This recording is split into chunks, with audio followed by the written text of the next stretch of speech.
Nel PIL italiano il turismo rappresenta ben il 10% e il Veneto è la regione di eccellenza, con 61 milioni di presenze nel 2008, un fatturato di 12 miliardi di euro.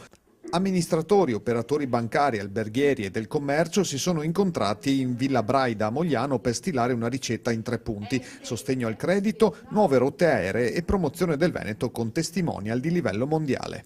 Fondo di rotazione, fondo di garanzia, prestiti partecipativi che sono strumenti finanziari che vengono richiesti dal territorio, promozione a livello internazionale, non solamente sulle città che sono conosciute a livello internazionale, quindi i prodotti conosciuti, ma anche tutto il sistema interno del Veneto attraverso anche dei testimonial che saranno importanti, riconosciuti e porteranno il Veneto ad essere conosciuto anche a livello internazionale in maniera molto forte. E poi una grande promozione a livello nazionale, aggrediremo il mercato anche nazionale.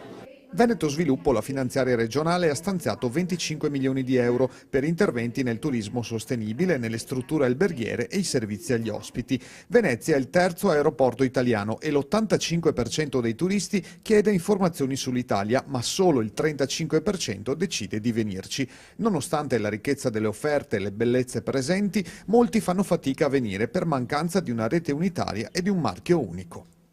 Questo è il nostro enorme limite, quello di non riuscire a fare il sistema e capire che sediamo sopra miniere di petrolio e non lo sfruttiamo. La difficoltà che abbiamo, ma che vogliamo seguire e superare in maniera molto rapida, è il coordinamento di tutte le promozioni di 3 settori che in questo momento, che fino adesso andavano un po' per conto loro.